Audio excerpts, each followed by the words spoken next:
it's me, and today I'm gonna talk about writing female characters. And it's gonna be in a list because I don't know how to write transitions, which is why I edit. So the first thing is that I see a lot of people who, instead of having a woman express her emotions in words, they'll make her like scream or start crying, and that is very unrealistic.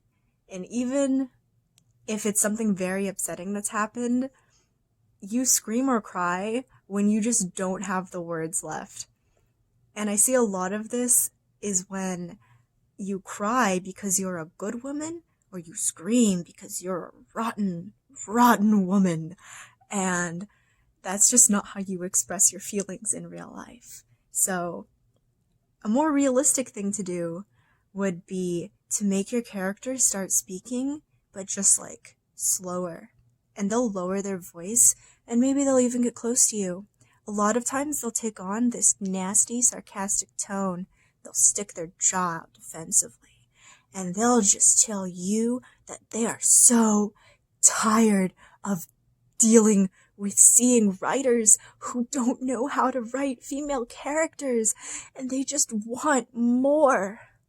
They want more effort, and they don't understand why you can't put in more effort. Why can't you just go ask a woman what she's feeling or how she responds to certain situations?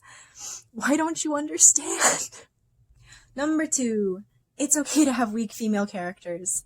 And I see a lot of times that really ambitious, good-hearted male writers want to make a good female character, and what they end up doing is making a really masculine female character. And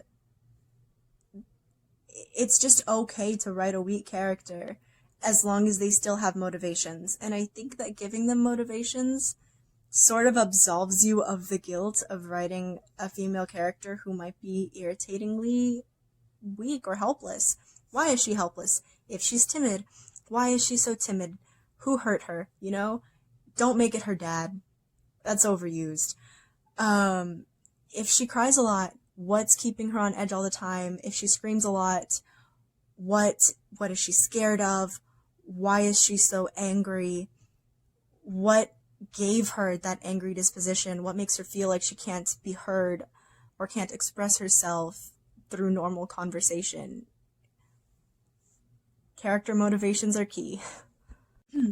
So, number 3 is my favorite. It is the slut antagonist. And the thing is that we totally can have people who are both promiscuous and beautiful and bad people. And I just see a lot of people doing this wrong. So her being a hoe cannot be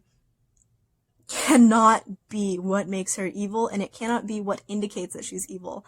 And the thing about this one is that to establish that a person is evil because of their promiscuity and sexuality is to have your protagonist judge them for this reason. So I see this in a lot of teen fiction where the protagonist will be like, oh my god, there's this chick who's totally the worst. She wears low-cut shirts, has huge boobs, didn't wear a bra to school today, and had low-cut pants back in 2007 when that was the thing to be wearing. Yeah, if I could act, I wouldn't write, just saying. And what that does is make your character judge the antagonist for something totally benign. That makes your protagonist the bad person, you know? When they are unprompted, ripping apart somebody's appearance or behaviors that have nothing to do with them. Because you want to establish somebody as the villain. You know? If you want somebody who's promiscuous to be the villain, maybe they're manipulating your love interest. Maybe they're manipulating your protagonist with their sexuality. Maybe they have a habit of being really mean to people. Maybe they're a cheater, and that's affecting your protagonist in some way.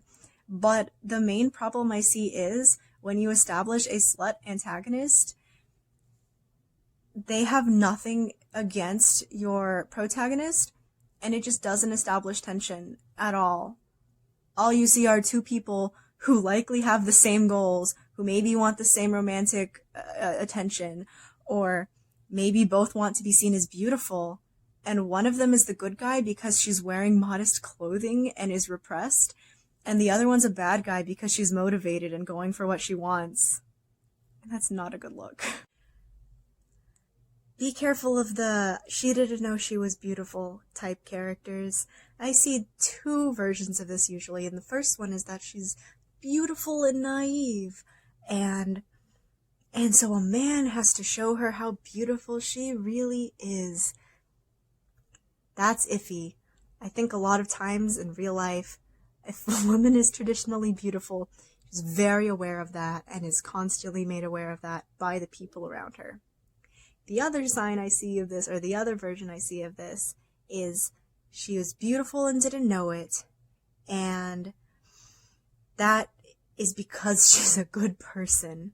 So a lot of times, modesty is sort of equated with, like, moral integrity. Like, you can't think you're beautiful because that would make you vain, and a vain woman is an evil woman.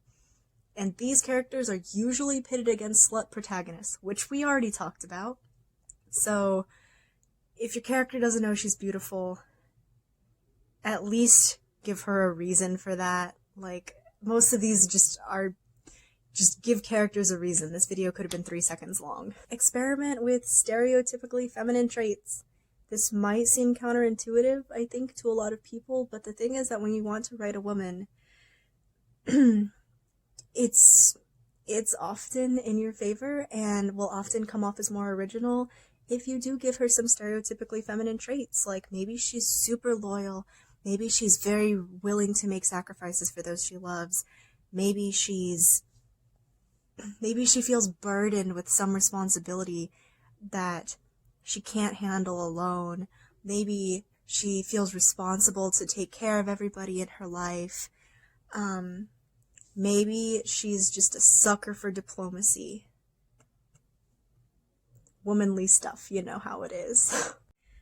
Fat side characters. Number 6. 7?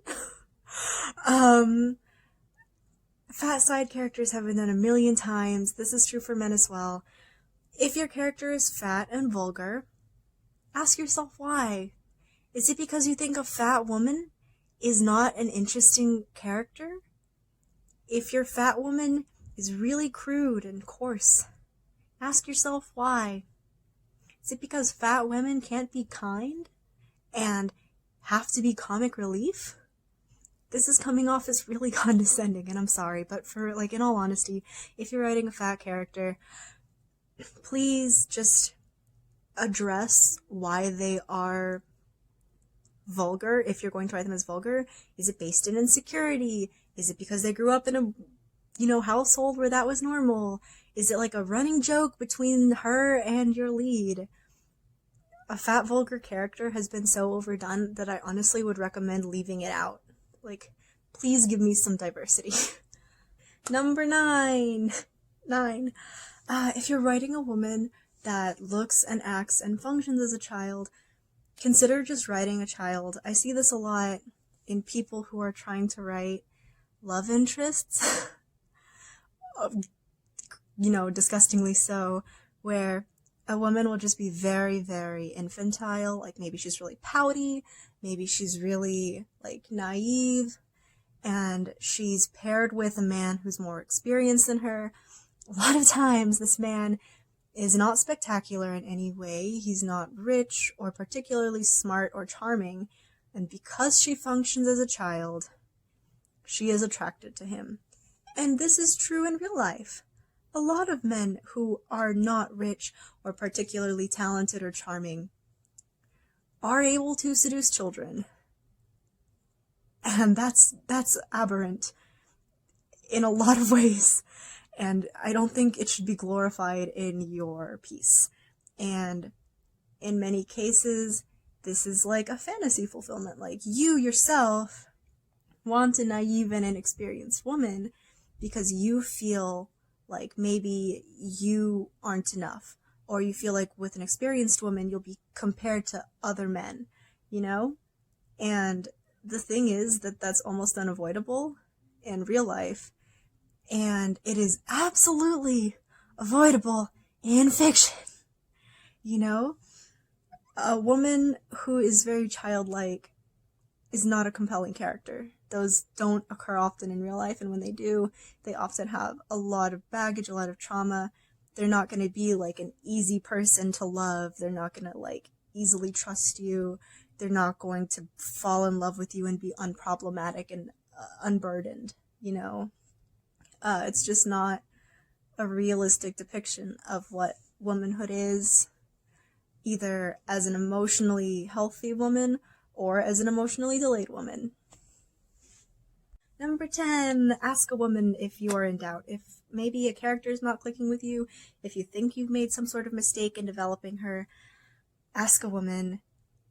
They will very likely be a huge help to you.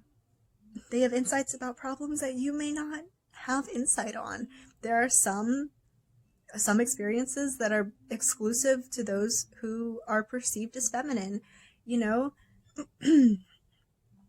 maybe you didn't consider the way she responds to flirting. Maybe you don't consider why she cries more than other people, you know? Maybe you haven't considered why she's coarse or why she's vulgar.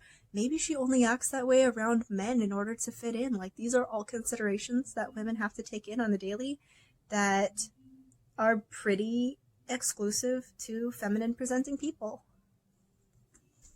Just ask.